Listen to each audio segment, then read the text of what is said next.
नमस्कार दोस्तों, आज हम बताने जा रहे हैं जीव विज्ञान से संबंधित कुछ महत्वपूर्ण टॉपिक जो सभी परीक्षाओं के लिए महत्वपूर्ण है। आज हम बताएंगे पोषक पदार्थ के बारे में। यह जीव विज्ञान से संबंधित महत्वपूर्ण टॉपिक है। पोषक पदार्थ वे पदार्थ हैं जो जीवों में विभिन्न प्रकार के जैविक कार्यों के संचालन एवं संपादन के लिए आवश्यक होते हैं।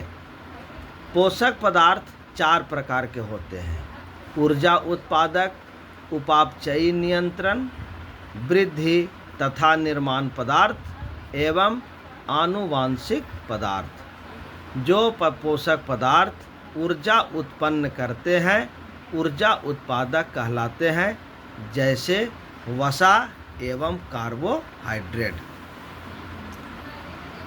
जो पोषक पदार्थ शरीर की विभिन्न उपापचयी क्रियाओं का नियंत्रण करते हैं उसे उपापचयी नियंत्रक कहलाते हैं। जो पोषक पदार्थ शरीर की वृद्धि एवं शरीर की टूट फूट की मरम्मत का कार्य करते हैं, जैसे प्रोटीन।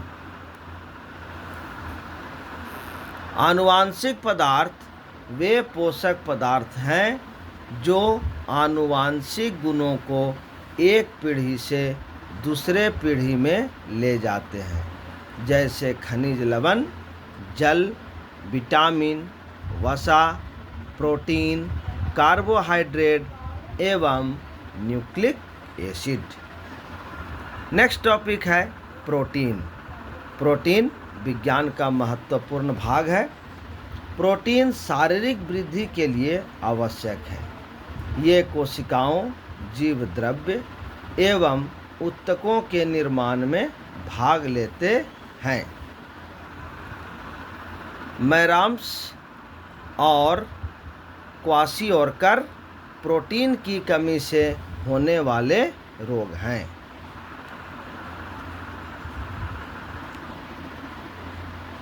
मैरास्मस रोग में पेशियों तथा वसा ऊतकों का क्षय हो जाता है। इससे बच्चे अधिक प्रभावित होते हैं। रोगी कमज़ोर तथा दुबले पतले हो जाते हैं। त्वचा पर झुर्रियाँ पड़ जाती है, बाल झड़ने लगते हैं तथा आँखें भीतर धंस जाती है। क्वाशियोरकर रोग से भोजन में प्रोटीन की कमी हो जाती है। रक्त के प्लाज्मा में प्रोटीन की कमी हो जाती है। इसका लक्षण है हाथ पैर फूलना, त्वचा का सूखकर पपड़ीदार हो जाना, यकृत लीवर का क्षय हो जाना तथा त्वचा में पिगमेंट की कमी होने पर सफ़ेद दाग दिखाई देना। नेक्स्ट टॉपिक है कार्बोहाइड्रेट। यह भी अत्यंत महत्वपूर्ण टॉपिक है। कार्बन, हाइड्रोजन और ऑक्सीजन के अनुपात से बने कार्बनिक पदार्थ कार्बोहाइड्रेट कहलाते हैं। अगर परीक्षा में पूछा जाए कार्बोहाइड्रेट किसे कहते हैं, तो कार्बन, हाइड्रोजन और ऑक्सीजन के अनुपात से बने कार्बनिक पदार्थ कार्बोहाइड्रेट कहलाते हैं। शरीर में 50 से 70%, 50 to 70% ऊर्जा की आवश्यकता की पूर्ति कार्बोहाइड्रेट के द्वारा होती है। मोनोसैकेराइड, डाइसैकेराइड, पॉलीसैकेराइड्स कार्बोहाइड्रेट्स के 3 प्रकार हैं। कार्बोहाइड्रेट की सरल अवस्था को मोनोसैकेराइड्स कहते हैं, जैसे ग्लूकोज, ट्रायोज आदि। समान या भिन्न मोनोसैकेराइड्स के अणुओं के संयोजन से एक डाइसैकेराइड्स बनता है, जैसे माल्टोज, सुक्रोज एवं लैक्टोज। मोनोसैकेराइड्स के कई अणुओं के मिलने से लंबी श्रृंखला को पॉलीसैकेराइड्स कहते हैं। Glucose plus galactose is equal to lactose. Next है glucose plus glucose is equal to maltose और glucose plus fructose is equal to sucrose. Carbohydrate के प्रमुख कार्यों में शरीर में भोजन संचय का कार्य करना, विटामिन सी का निर्माण करना, न्यूक्लिक अम्लों का निर्माण करना, जंतुओं के बाह्य कंकाल का निर्माण करना इत्यादि। गेहूँ, मक्का, बाजरा, आलू, शकरकंद, शलजम कार्बोहाइड्रेट के स्रोत हैं। नेक्स्ट टॉपिक है वसा फैट्स। वसा ग्लिसरॉल एवं वसीय अम्ल का एक एस्टर होती है। वसा 20 डिग्री C ताप पर ठोस अवस्था में होते हैं। यदि वे इस ताप पर द्रव अवस्था में हो तो इसे तेल कहते हैं। वसा में कार्बन, हाइड्रोजन एवं ऑक्सीजन विभिन्न मात्राओं में पाए जाते हैं।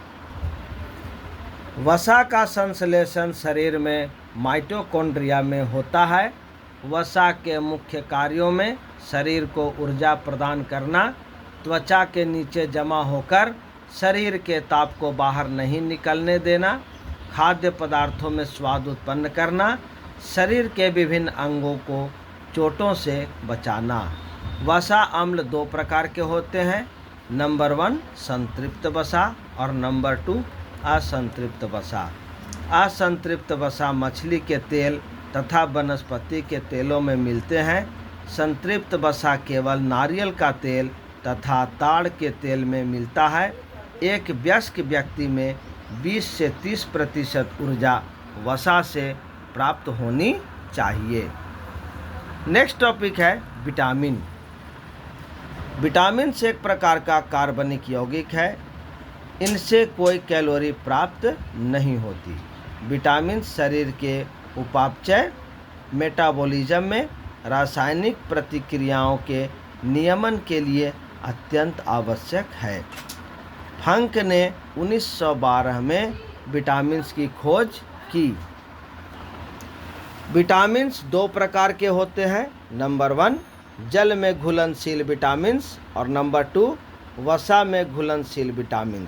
विटामिन बी एवं सी जल में घुलनशील विटामिन है, जबकि विटामिन ए, डी, ई और के वसा में घुलनशील विटामिन हैं। तो ये थे जीव विज्ञान से संबंधित महत्वपूर्ण प्रश्न। इसे लिखकर याद कर लें।